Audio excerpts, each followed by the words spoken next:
Bonjour les amis. Ah oui, quelle surprise. Mario était atteint de la COVID-19. Ah oui, en fait, vous êtes surpris, mais moi, je suis moins. Disons que ça fait quand même quelques mois que je m'en doute, puis que je l'avais, puis que je l'avais eu. Maintenant, ça a été confirmé, alors là, j'ai décidé de faire mon coming out, comme on dit des fois dans certains milieux, et puis de vous parler de mon expérience. Alors, je vais essayer de faire les choses assez brièvement. En fait, si je vis à la campagne avec mon épouse qui est en bonne santé et qui n'est pas malade de COVID ou d'autres choses. Et puis, je suis entouré d'une vingtaine de personnes avec mes enfants, les conjoints, les conjointes, les amis, les parents. Alors, tu sais, il y a une vingtaine de personnes qui m'entourent. Toutes ces personnes-là sont en bonne santé. Puis, comme on dit, ils pètent le feu. Alors, je suis le seul qui était atteint par la COVID-19. Maintenant, on s'est dit, bon, ça vient d'où? Qui ça? Qui me l'a transmis? Mais on sait que même si tu es en bonne santé, puis tu n'as aucun symptôme, tu peux être porteur et transmettre le virus. Je pense que c'est ça qui est arrivé. Tu vois, parce que moi, j'ai quand même... je fais attention aux mesures sanitaires, c'est-à-dire quand je vais dans les commerces, etc. Ça fait que... Alors, d'où ça vient, c'est pas tellement important. Ce qui est important, c'est de savoir qu'est-ce qu'on a, puis comment on peut s'en sortir. Alors, je vous raconte mon histoire. Ça a commencé au mois de novembre, vers la mi-novembre, quand on fait des travaux pour terminer la saison, ramasser les choses, pour finir le jardin, puis faire la récolte, etc. Ça demande quand même des efforts. Puis cet été, l'été dernier, j'ai travaillé quand même beaucoup. J'ai fait beaucoup de choses sur le terrain, palissades, puis les nunchucks, puis toutes sortes de choses, mais tu sais, le terrain à entretenir. Alors, j'ai fait une grosse saison. Et puis, je m'expliquais mal comment, à l'arrivée au mois de novembre, me sentir si fatigué. Une fatigue que je ne connaissais pas avant. Et puis, une toux, puis des douleurs musculaires. Alors, de l'essoufflement. Alors, je me suis dit, peut-être que j'ai travaillé trop fort cet été. Puis, alors, tu sais, on cherche des raisons. Alors, ça a commencé comme ça en novembre. Maintenant, en décembre, évidemment, là, les choses ont pris de l'ampleur, c'est-à-dire au niveau de la fatigue, le soufflement, puis des douleurs musculaires, puis de la toux. Alors, vraiment, là, ça a rendu vraiment difficile à vivre. C'est que, en décembre, j'ai appelé mon médecin. J'ai expliqué ça. Ben, tu sais, il faudrait peut-être parler à ton cardiologue. Tu sais. J'ai parlé à mon cardiologue, à l'Institut de cardiologie. Et puis, il me dit au téléphone, c'est difficile de faire une analyse. Viens me rencontrer, puis on va faire des analyses, puis on verra ce qui se passe. Tu sais. Alors, je suis allé le rencontrer. Maintenant, tous les examens que j'ai passés, c'est électro au repos, électro avec effort, radiographie des poumons, prise de sang. Enfin, il y avait comme un petit peu d'anémie, mais pas grand-chose. C'était vraiment sur la ligne. Là. Alors, tout était beau partout.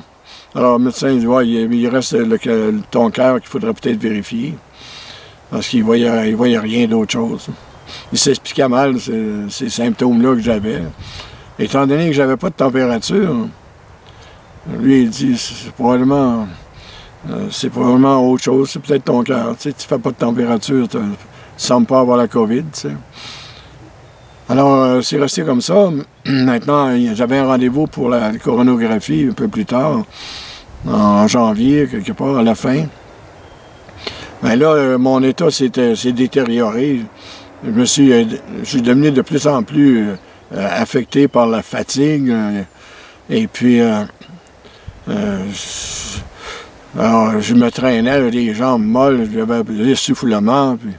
Alors, j'étais obligé d'annuler mon rendez-vous de la coronographie parce que je n'avais pas les forces nécessaires requises pour aller passer ces examens-là. Donc, finalement, j'ai parlé avec mon médecin de famille. Mon médecin de famille, j'ai dit peut-être que j'ai la COVID-19, tu sais. Elle a dit, est-ce que tu fais de la température? Je dis, j'en ai fait une couple de fois un peu, juste des pics, mais pas plus que ça, tu sais.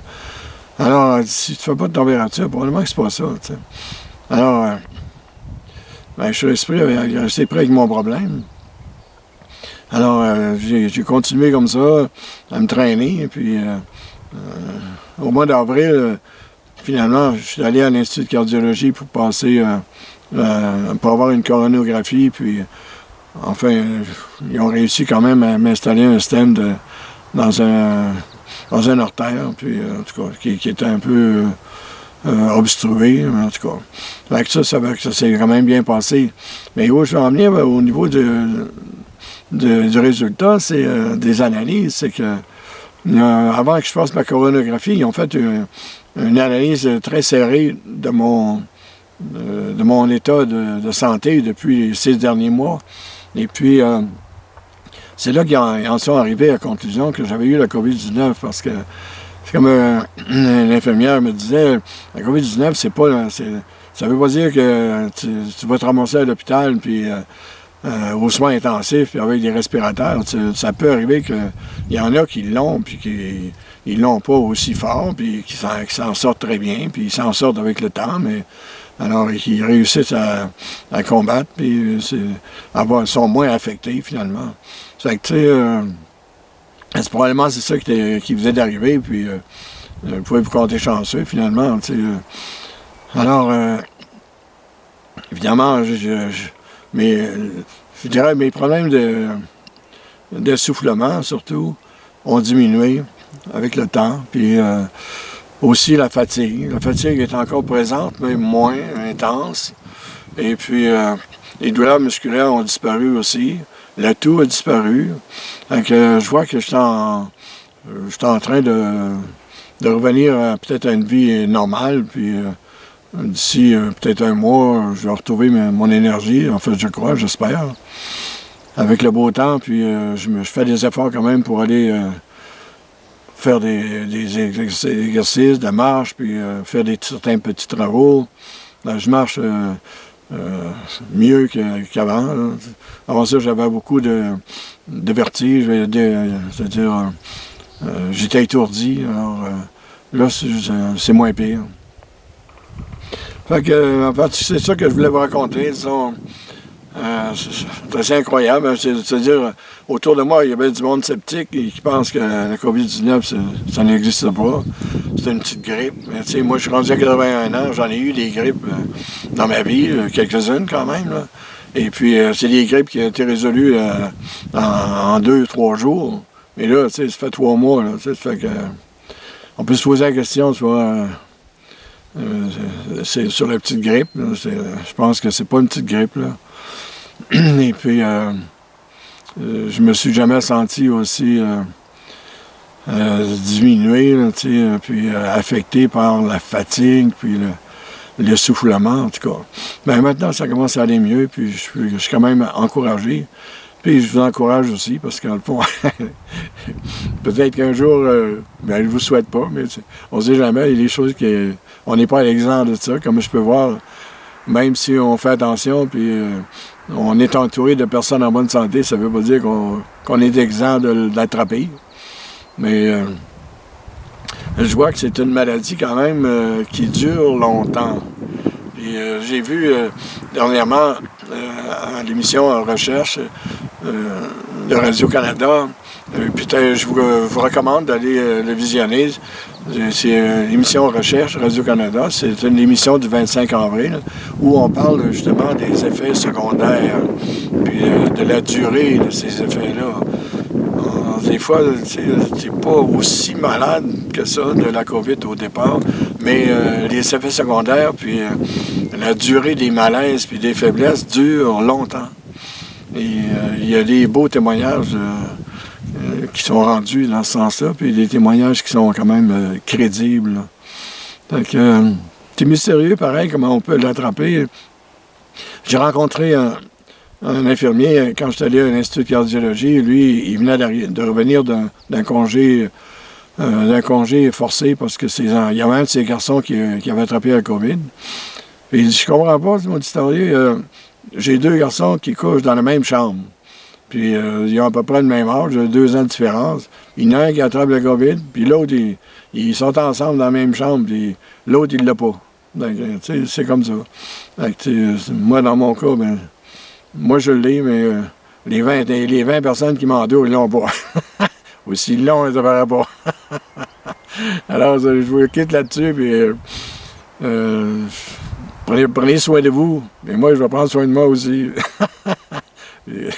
J'ai confiance, ça va bien aller.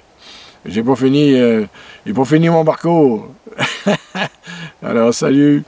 Puis, en passant, juste en terminant, j'ai reçu le vaccin le 25 mars, Pfizer, première dose. Puis en fait, il n'y a pas eu d'effet secondaire, puis il n'y a pas eu de plus ou de moins. En fait, ça n'a rien changé à mon état, mais mon état a réussi quand même finit quand même à s'améliorer avec le temps. Alors, l'espoir est là. L'espérance, vivons. Merci. Salut. Beauté de la nature. Ne me dis pas que tu veux mourir quand la terre, ta mère, te nourrit. Ne me dis pas que tu veux partir quand autour de toi respire la vie.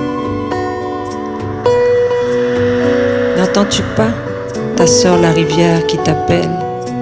Elle coule comme le sang dans tes veines.